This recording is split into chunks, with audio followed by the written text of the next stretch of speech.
Well, it is a pleasure to be among those that love the cause of liberty.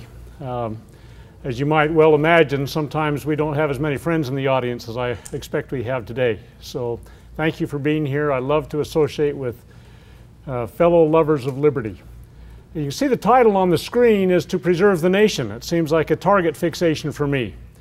Everything I do, I've got a book out called To Preserve the Nation, a lecture series out to preserve the nation. I do a talk radio show called To Preserve the Nation. You'd think I've got something on my mind, and this is what it is.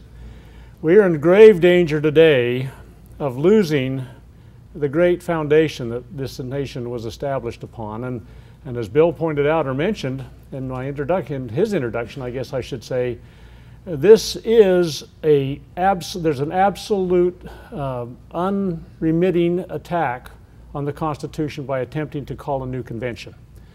Now, that's kind of where we're going to go with this today, but we got to kind of back into that a little bit. So to understand how sometimes seemingly innocuous and maybe even good ideas can lead to problems. And so I'm going to approach it a little bit differently. But as we begin here, I want to kind of set the stage from the beginning, if you will. During the Revolutionary War, George Washington wrote the following. He says, "You will therefore send me none but natives and men of some property if you have them." Okay? Well, what he really wanted was a group of guards and soldiers that he could trust.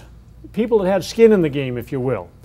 And oftentimes this order that he put out is simplified to say, put none but Americans on guard tonight.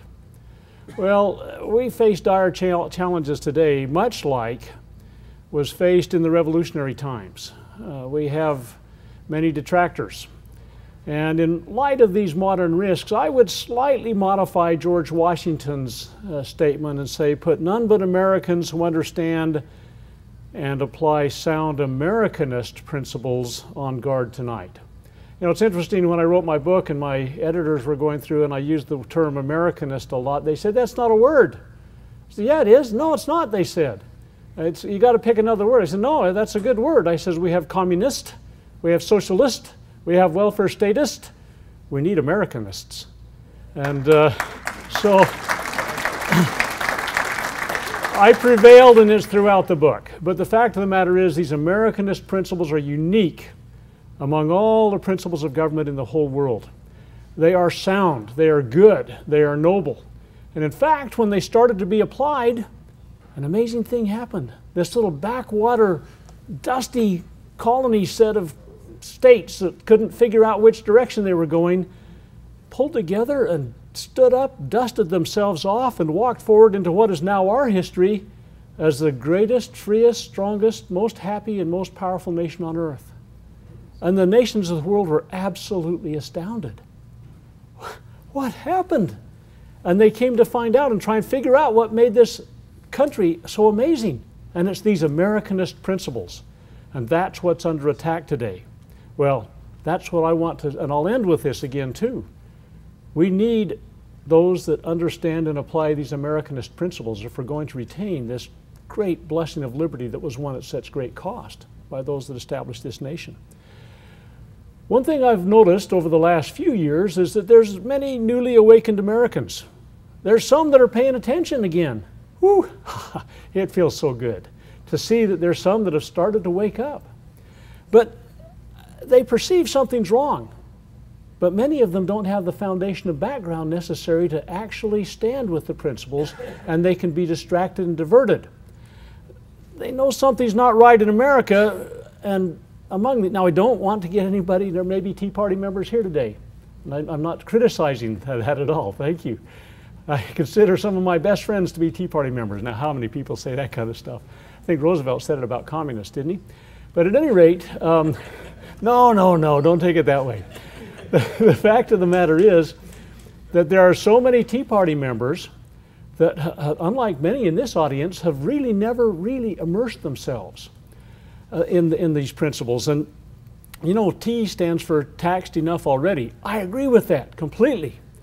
But I'm not singling the Tea Party members out. I'm using it as an example of what may happen when those that wish to fulfill their own agenda can somehow capture and co-opt those that are enthusiastic about something, and they might even be enthusiastic about something that's good. Like, I hope everybody in this audience really believes that we are taxed enough. And so I don't think we'll have an argument about that. But the danger is if those that understand that or feel that in their heart get co-opted. So please don't think this is a criticism of Tea Party. It's just an example. I'm going to take one example and kind of play it through to the end, if you will, and then show you dozens of other causes that could be co-opted also. And we'll briefly touch on those because we don't have time. And believe me, it would be interesting and exciting to cover every one of those and expose the concerns that should go along with each one of these other causes. But nonetheless, with that said, let's go forward and just look at this one issue and how it could be co-opted. Okay, so to these Tea Party activists, and of course many others, they believe that our financial woes in this country, oh, ain't it awful, these budget issues, these huge multi-trillion-dollar debts, et cetera, they're the sum and substance of all of America's problems. I got news for you folks, we got lots of other problems too. It's not just financial. It's a big problem, yes, but it is not the only problem. And again, we're not going to try and expand to all of those other problems, but the fact of the matter is, if you think it's the only problem, sometimes you get tunnel vision or target fixated. We used to call it in the military. And see me after if you want to understand what target fixation can do to you. Because you lose your perspective and you actually sometimes don't live. Anyway. Well, with the perspective they've got that financial woes are the sum and substance of our problem, well, to some of those people, they believe a balanced budget amendment, or BBA, is the solution. You fix the budget, America's fixed. Well, it's a fatal concept. It really, truly is, if it's carried forward to the nth degree. I want to fix the budget, but there's a better way to do it than what's being proposed. Well, let's just kind of tell you what's going to happen. It will lead to a Constitution Convention, or a con-con, as we call it here. So if you catch me using the term con-con, it's kind of a shorthand for Constitution Convention. And in a minute, hopefully you'll be able to say, wow, I see the path they're leading us on. Well, let's look at the facts. It's said that those that are unwilling to remember the past are condemned to repeat it. You know, you look at The Tempest, Shakespeare, the play, what's past is prologue. It's just an introductory to the future. So we got to go back sometimes to go forward. So that's we'll look at this. Back in 1983, some of you have probably been in this fight at least that long. And I hope some of you are able to stand decades longer if you've been in it that long, because we need all the friends we can get in this battle. But back in 1983, an effort was made to call a Constitution Convention for a balanced budget amendment. Some of you may have been involved in that and seen what we went through to fight that. Remember in Article 5 of the Constitution, it says that, and this is a direct quote, on the application of the legislature of 2/3 of the several states, Congress shall call a convention. It says shall. It doesn't say woulda, coulda, shoulda, oughta. It says shall. It's an imperative. You will call a convention when you get 2/3 of the states that have asked for one. Okay? Well, 2/3 is equal to 34 in our current configuration of 50 states. And 32 states back in 1983 called for a convention. Woohoo. Can you say Nat's eyelash? We were very close to having a convention. And the powers that were seeking this were they were highly organized, and they were cleverly disguised, and they were powerfully promoted, much like the effort today. Only today is more highly organized, it is more cleverly disguised, and it is much more powerfully promoted. Millions and millions are being spent on this. Well, what was the logic? Well, they were going to threaten to call a convention, and by so doing, Congress was going to be frightened into passing a balanced budget amendment through that traditional Article 5 amendment process. So it's kind of like you run it right up to the edge of the cliff and, oh, Congress will respond. Okay, that was the argument that was promoted. Well, again, remember, out of Article 5, it says if 2/3 to amend the Constitution in the traditional way that every one of our amendments have been achieved under to date. We've never had another convention since 1787 for the national government. But in all the 27 amendments we currently have, this is how it was done. 2/3 of both houses of Congress propose and then approve, and then it becomes a proposed amendment. It is not an amendment until 3/4 of the states ratify. See, people always say to me, "Oh, Bradley, you are such a worrywart." You know, honestly, even if we get a convention, it's still going to have to be ratified by 3/4 of the states. So quit worrying. 3/4 of the states are not going to fall for that. How did we get in the mess we're in now? We got the vast majority of people, it seems today, are following a path that takes us away from proper principle. But the fact of the matter is, let's look back at history again for just a moment. When the convention came together in May of 1787, the existing Constitution was the Articles of Confederation.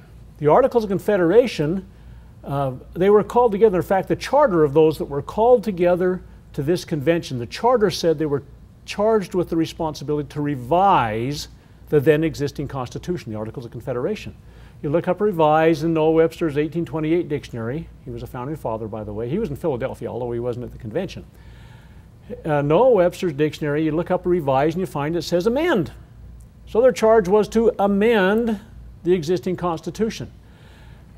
A convention is an autonomous body.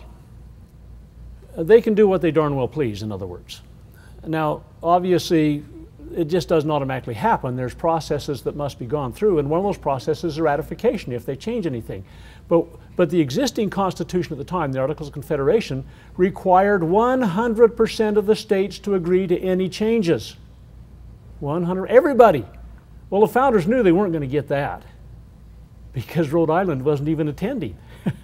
So they knew automatically that wasn't going to happen, and so they lowered the bar. Now, they were good and wise and honest men. They were honorable men. They were men that understood liberty, that had been tried in the crucible and their refiner's fire and all that. They wanted liberty.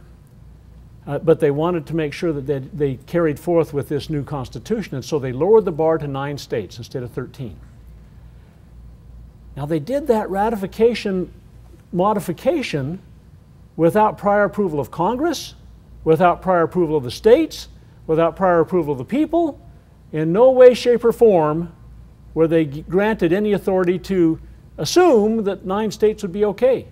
But they wrote it into the new Constitution. And it was submitted for ratification, and 9 did ratify it, and it became the Constitution. So what can we learn from that? We can learn that a convention is autonomous. They set aside the existing Constitution, they wrote a new Constitution, they brought a new one forth, and they changed the ratification process in that whole situation.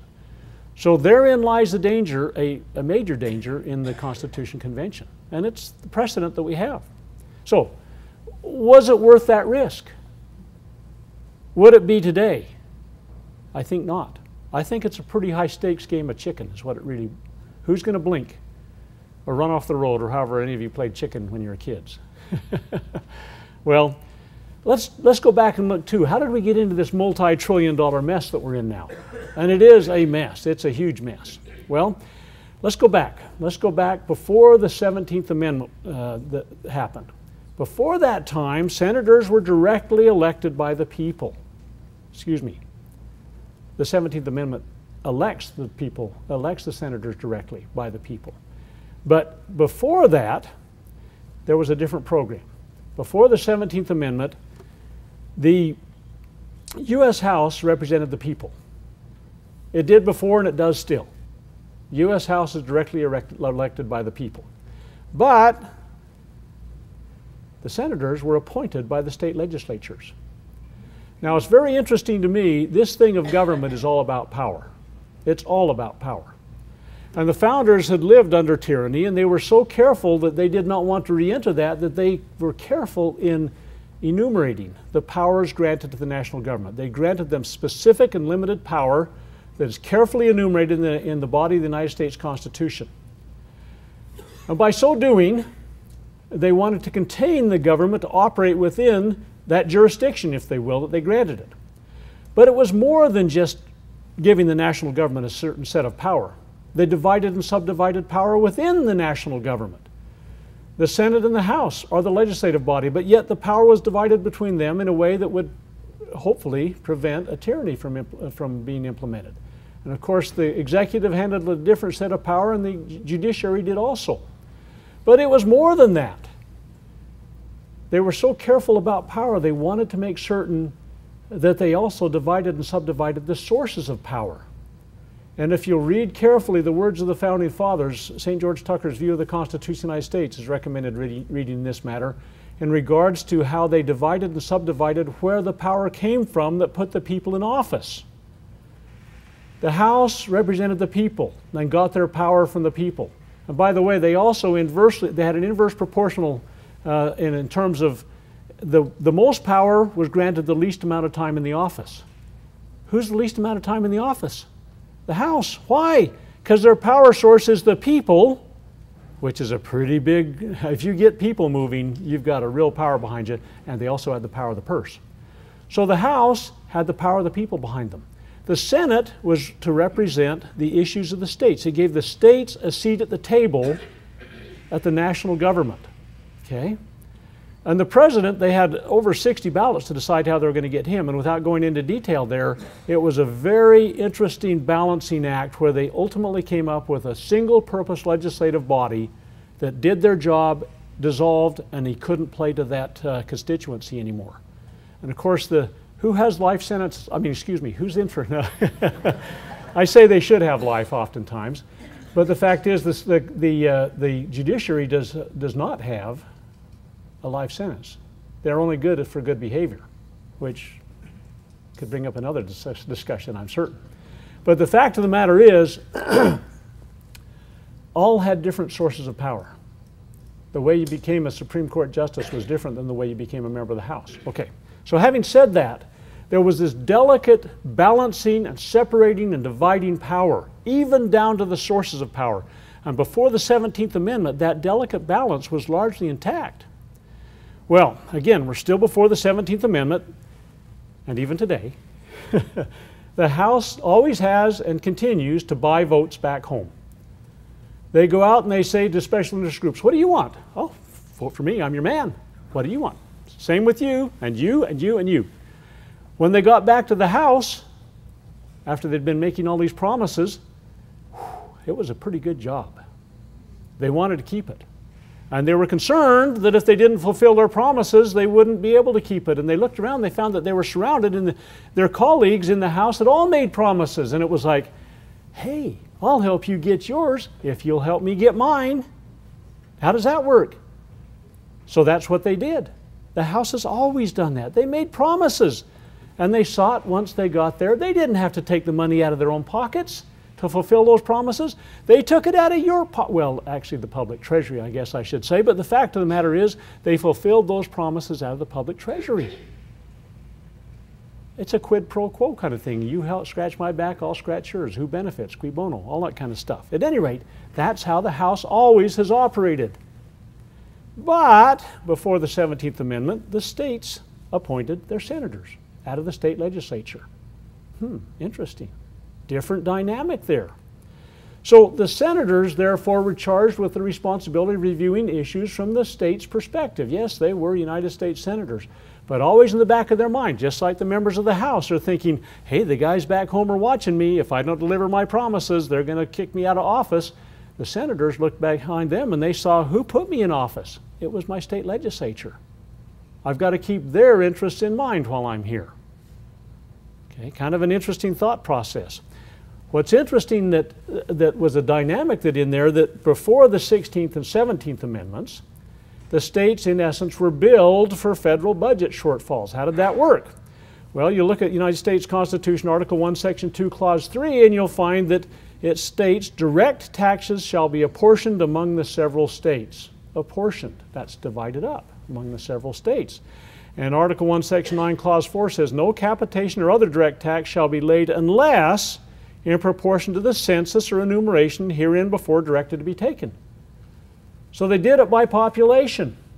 So let's just say there was a state that had 1 million people in it and a state that had 100,000 people in it. The state that was 1 million got a bill 10 times bigger because there was 10 times more people. They didn't do it based upon trying to ascertain which state was the richest, which one had the most horses or whatever. No, it was based upon population. Interesting. So the states with a higher population got a bigger bill. Well, everybody then, in essence, throughout the nation got the same per capita bill. Okay. Well, so if the budget shortfalls came in at the national level that needed more tax revenues, the states basically were told to collect it and send it in based upon your population. How do you think that made the legislatures feel? They like their job too. And they don't want to be known as the tax-raising rascals that were sent back to office. So that made them look bad if they had to raise the taxes on their constituency. And so what do you think they'd say to the senators? Don't send me a bill.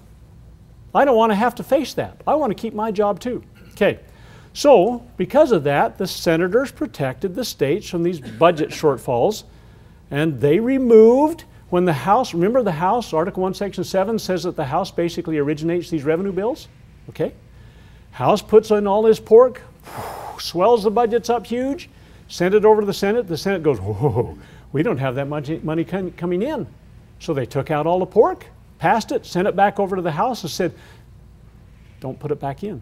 We'll keep taking it out and we'll have gridlock. That's what we call it now. The House members could go back to their constituency and they could say, hey guys, we put it in, but those rascals in the Senate took it out. I kept my promise, they just didn't. Send me back again. And it kept working. It was a great system. But that system worked so well because it gave the states a kind of a check, checks and balances, pushback. Madison wrote about this. Everybody has to have pushback to keep them all in their place. Well, and this interesting thing that's become vogue today of states' rights was not a big issue because the states were recognized as having a place at the table, if you will. So these problems of big spending and states' rights weren't big problems before the 16th and 17th Amendments. Now, after the 16th and 17th Amendments, 16th Amendment, by the way, is the justification for the direct tax on the people. So now they don't send the bill to the states, they send it directly to you. Well, they don't send it directly to you, you just send your money in, okay? But the fact of the matter is, it took the states out of the equation that way too. After the 16th and 17th Amendment, the people still are represented in the House, and the people are now represented in the Senate. Oh, that changed that power dynamic that we talked about earlier. The states lost their seat at the table at the national level, and now both the House and the Senate, by votes, by making their promises. So, now the House and Senate both, by votes, back home. Vote for me. What do you want? I'll give it to you. Okay, great. And then they both come back and they look at each other and they say, we got to fulfill these promises. Help us get this together. Guys, I need to get this passed. You need to get that passed. I'll help you. You help me. So each of them inserts pork into the budget. Now it comes out of the House, pork laden, and then it goes over to the Senate and gets more pork added to it. It's kind of an interesting dynamic. The bills get huge when you do this. They're just huge. But the fact of the matter is that everybody that's there wants their pork to pass. And because of that, votes on budget bills almost always are 60% or over in favor. These are called supermajorities. Remember that, because we're going to come back to supermajorities here in a little while. Okay? But they're huge favorable ratings because everybody wants their pork in there. Okay. The states also became irrelevant in the system because the legislatures didn't have any more leverage on the senators. Okay, and so now we're getting huge debts because of this. We can prove this. Let's track this. We know the debts in a year. We know the population in a given year. You can do the math. Any fifth grader could do that. Well, I used to be able to. But the fact of the matter is that if you can do the math, you can do the division that says, here's the debt, here's the population, here's the per capita, per person debt. Okay? So let's look at 1800. Brand new nation. We had debt. The nation was not out of debt. There had been debts incurred to win the Revolutionary War. War always causes debt. It's a fact of life. So, do the math. $15.63 per person. Most of you here today could take that out of pocket change. Okay? Even for every member of your family. 100 years later, it hadn't even doubled. $28.12. But that's because the system was there and it was working. By the way, the country had more people, but it also had more debt because we'd had this little thing called the Civil War. Nothing civil about it, but it was a civil war and it caused a lot of debt. There had been some other things like the Mexican War and the Spanish-American War and so on, but they always had debt. At any rate, 100 years, less than double. Okay? Then we have what I call the perfectly horrible storm. 1913 comes along. We get Amendment 16, we get Amendment 17, you know, the income tax, and we get where the senators lose their appointment by the states, and we also get the Federal Reserve put into place. Man, perfect storm against liberty happened that year. Well, let's roll forward until 1990. I've got shorter intervals than I'm looking at here because you're going to see some absolutely, it metastasizes amazingly. By 1980, $4,106 per person is what it had grown to. By 2006, $30,200 per person. It's over 1,000 times what it was about 100 years prior to that time. And you look at today, it's almost 2,000. It's just short of 1,900 times what it was just 113 years ago. Whoa. That precious balance, that dynamic that I think was really put there under the inspiration of God, because the founders actually thought that. What have we done to ourselves?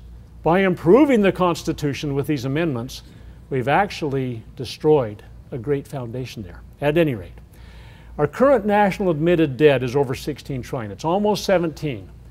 Not quite, and it's growing. Actually, our real debt is about 7 to 9 times that amount. It's over $123 trillion because of unfunded liabilities. These are things we have committed to pay in the future, but we are not collecting money for now. We have a contract to pay, but there's no way we're putting money away. It's IOUs at best. Okay, so the real debt is over $1 million per taxpayer. That's not per person, that's per taxpayer. Okay? Interesting tragedy that we're facing here. Can you see why the Tea Party people are upset about this? I'm upset about it. I hope you are. Anyway, what I've just told you should be ample warning to say there's a danger here in messing with the Constitution, that delicate, wonderful balance that was created back in 1787. Well, it's proved disastrous. It literally has. And it's my contention that anything that's more or less than the Constitution pertaining to the laws of man really is going to bring about evil. That's where I'm coming from on this thing. That's why I'm so adamant that we'll restore it back to the initial process that was originally established. Now, we all want to balance the budget. Well, I think everybody in this room does. Obviously, in a minute, you're going to understand that everybody doesn't want to balance the budget, because if they did, it would. Okay? But let's just say that we have this great movement moving forward that we want to balance the budget, but does Congress really want to balance the budget? Well, to do it would take a mere majority. That's all 218 congressmen and 51 senators. That's a mere majority in both houses. They could do it. There doesn't even have to be one state involved in it. Okay? But a balanced budget amendment takes 2/3 of both houses and then requires the ratification of 3/4 of the states. So, 290 congressmen, 67 senators, and 38 states are required to do a balanced budget amendment. Interesting. Help me with this math, because some reason it eludes me. We could balance the budget today without a balanced budget amendment with 218 congressmen, but it'd take 290 congressmen to get a balanced budget amendment. It'd take 51 senators today to balance it, but it'll take 67 to do an amendment.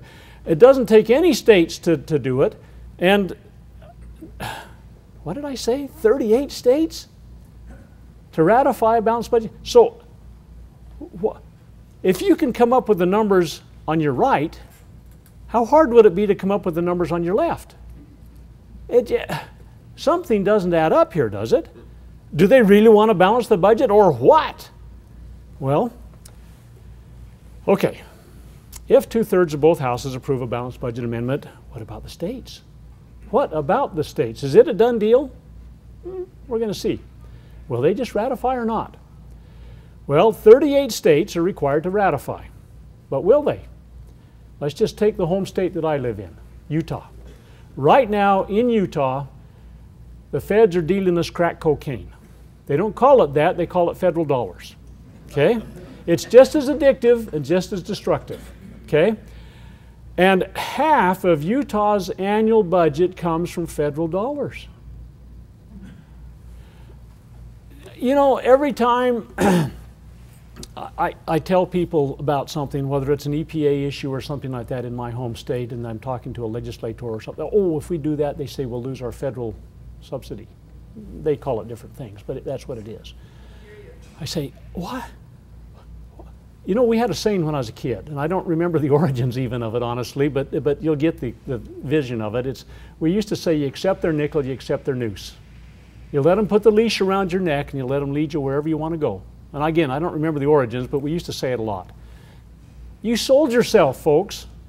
Utah's selling itself for the billions of dollars that are being sent from the feds every year. I don't know. To date, I have not found many, if any, legislators that are saying, we'll cut the cord if we have to, because we want to be, again, a standalone, freestanding, sovereign state.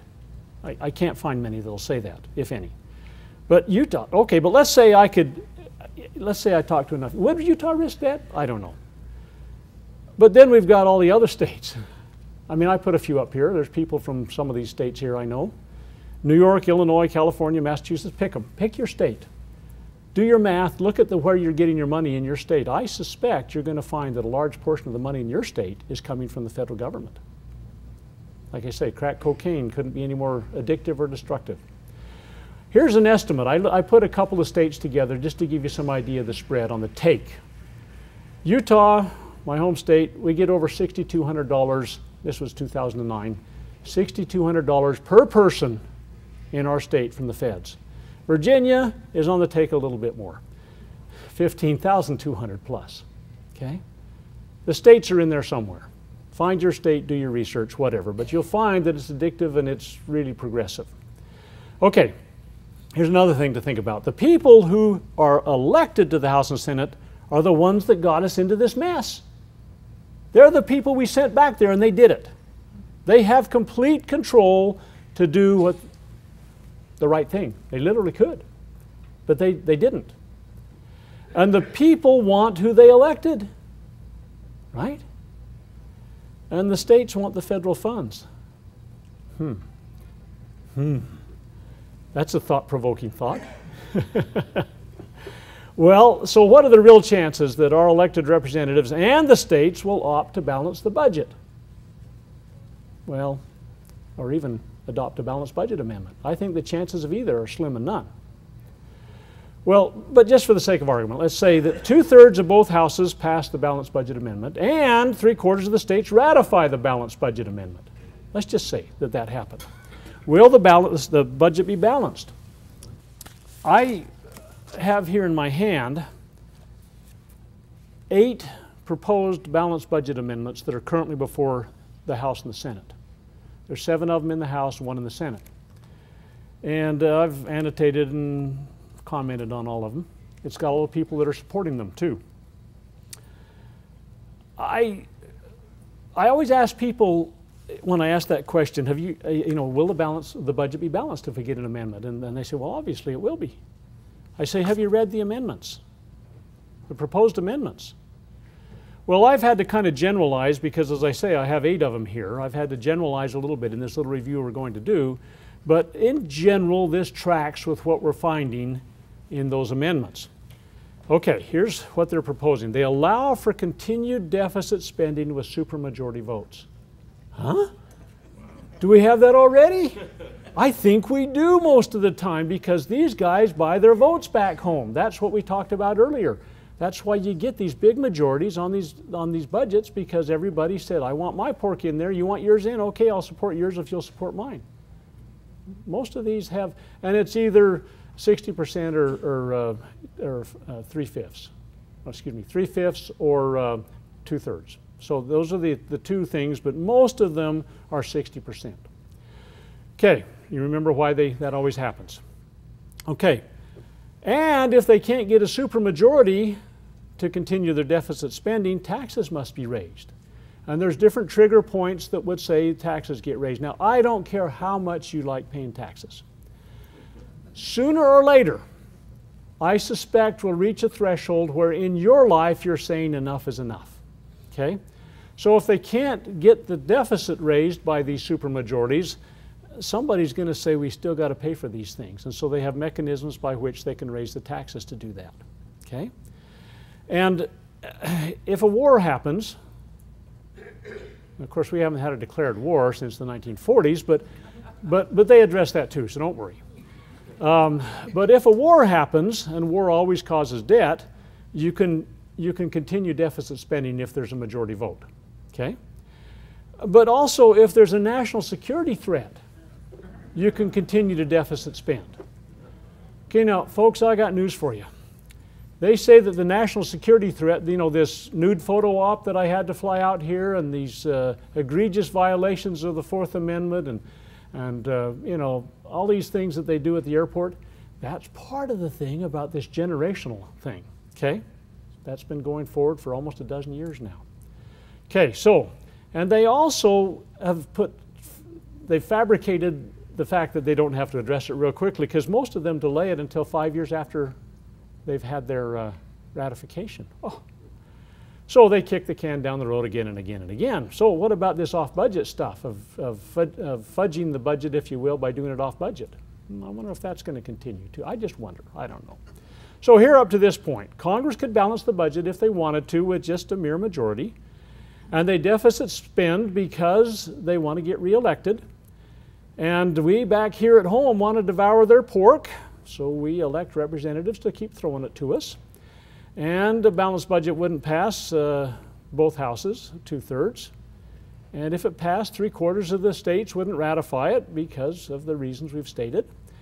And if passed and ratified, it still wouldn't balance the budget. What was the real agenda? It's a ploy, folks. It really, truly is a ploy. It's theatrics. It really is political rhetoric. It's an example of them unwilling to get serious about anything to seek a solution to the deficit problem. Right now, the deficit is growing at about $1.2 trillion per year. Well, recently, back last summer, when they raised the deficit ceiling, they created an unconstitutional supercommittee between the House and the Senate with appropriate and delegated people to go sit there and decide how they're going to cut spending by $1.2 trillion over the next 10 years. 10 years. Okay, the committee failed. They couldn't agree on anything. It was just too hard a task to cut $1.2 trillion out of the next 10 years' budgets. Okay, let's do the math. I know that we're approaching 16 trillion, but we're not, 17 trillion, but we're not quite there yet. So let's say the current deficit's 16 trillion. Let's do the math. They were going to cut the actual growth is 1.2 trillion every year. And so that 10-year growth would add another $12 trillion to the debt. That would bring us to total after 10 years of $28 trillion. If that committee had been successful in cutting $1.2 trillion over 10 years, that would have left us with a, what? $26.8 trillion debt? If they had been successful, and they weren't. Huh? What? Who are they kidding? Well, but when we don't get this balanced budget, there's going to be this cry that goes out. Oh, woe is me. There's something we got to do. Oh, they're going to, good and caring Americans are going to be motivated because they can't get Congress, number one, to balance the budget. Number two, they can't get them to bring, through the normal process of 2/3 of both houses, to send something out to be ratified in the states, and so they're going to call for a Constitution Convention. Now, that's where we are in America today. Okay? Remember how close we got back in 1983? 32 had called for it.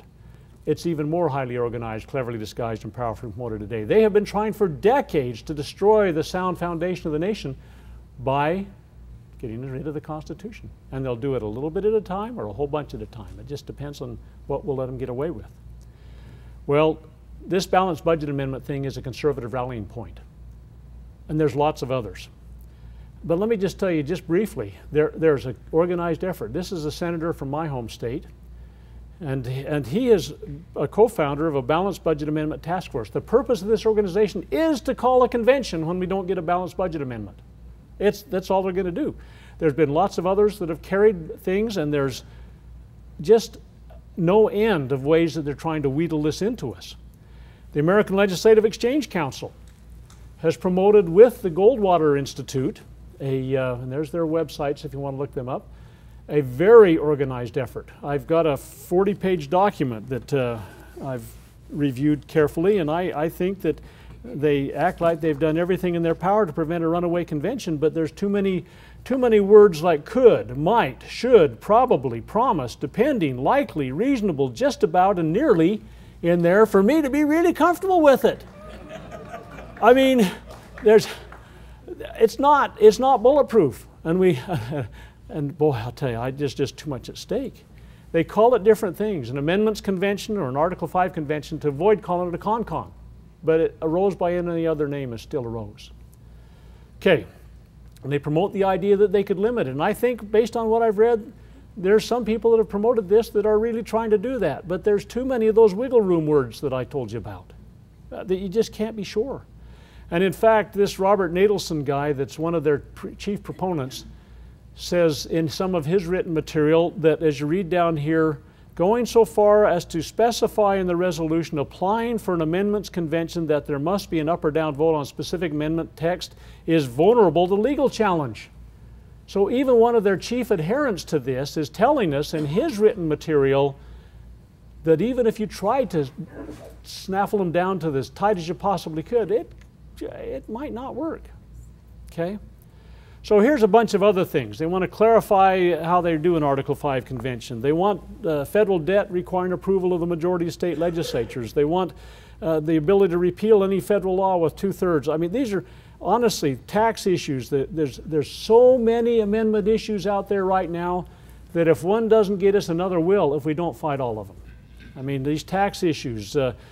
Here's one, that funded mandates imposed on the states by the national government are allowed. So if they pay for it, put the noose around your neck again. Okay, let's just say we got a funded mandate. This says all states will collect firearms from their citizens. We'll pay for it. Well, that would be allowed under this. Okay? Can you see if they're violating the Constitution, even if they pay for it, it's wrong? Okay? The Bricker Amendment. Some of you that have been around the Society a long time understand the Bricker Amendment, which get rid of the impression that treaties can modify the Constitution. It's a false impression. We can prove it every way to Sunday, but it's one that Dwight Eisenhower and his Secretary of State, John Foster Dulles, promoted back in the 50s, and it's been taught and told so many times that this lie, well, anyway. The McCain-Feingold violates First Amendment already, and now we want to maybe change that McCain-Feingold. Just term limits. Articles of Confederation had term limits in them. Article 5 did. Founders knew about term limits. They didn't put them in. Who would want to term limit James Madison out of the House? Huh? If they're doing their job and keeping it within bounds, it's fine. We already have term limits to the ballot box anyway. Line item veto. Oh my goodness. Give the president super legislative power. Just so many things. Let's just go to something here that's just got to get your attention.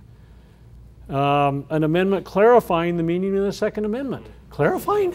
Huh? And then there's another effort out there to remove the Second Amendment entirely. Anyway, there's also an effort out there to completely rewrite the Constitution. I have copies of constitutions that have been written and could easily be slipped under the door. They claim that this method that the Goldwater Institute is promoting, that couldn't happen. But if you've read Wolverton's excellent article in the 21st of January New American, you'll understand he's covered a lot of that material in there about how it could become a runaway convention. Well, others say, well, if the founders put this in the Constitution, they wanted us to use it. Well, here's a letter from James Madison, written November of 1788. The Constitution had been ratified in the summer previous to that. And this is a letter in which he advises against another convention. And so it would have had to be an Article 5 convention back in his day. He says, if the General Convention were to take place for the avowed and sole purpose of revising the Constitution, it would naturally consider itself as having a greater latitude than the Congress appointed to administer, and support as well as to amend the system. It would consequently give greater agitation to the public mind. An election into it would be courted by the most violent partisans on both sides. It would probably consist of the most heterogeneous characters.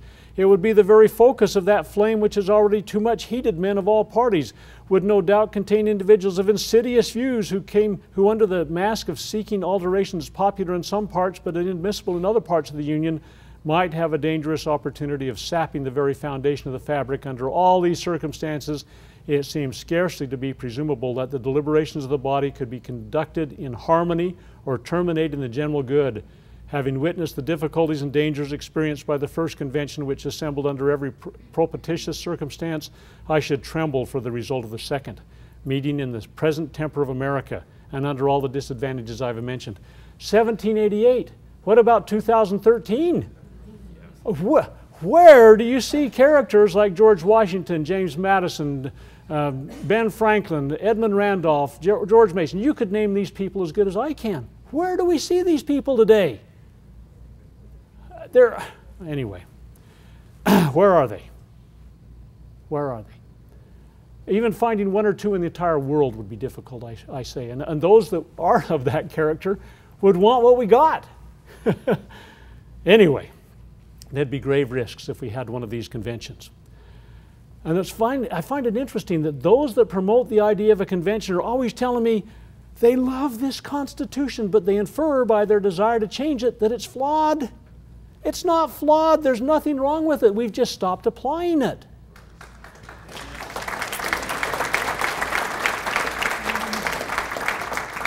Madison said that the powers in the national government are few and defined. They really are. We got to insist that our representatives keep their actions within those enumerated powers. They take a sacred oath to do that. They say they'll uphold the Constitution. Today, upwards of 80% of our expenditures are unconstitutional. So what am I going to do? Here's what I recommend. We got to get our representatives to understand this. We could balance the budget easily and quickly, almost overnight, with these things. Eliminate unconstitutional military adventurism around the world. That's called unconstitutional wars. Eliminate foreign aid. We've got to sunset our entitlement programs. There's nothing in the Constitution that says they can redistribute our wealth, not to the states, corporations, communities, individuals, anybody. It can't be done. That's out of Marxist philosophy. That is not Founding Fathers' Americanist principles. You can't do it. And then get rid of the unconstitutional federal departments and all the functions that are out there. We don't need a balanced budget amendment. No convention can fix this for us. We, the people, have got to just say, go back and follow your job description. They're enumerated right there. Again, as I close, today we've got to put none but Americans who understand sound Americanist principles on guard tonight. And I hope that this society can continue to be the watchman on the tower to help that happen. Thank you.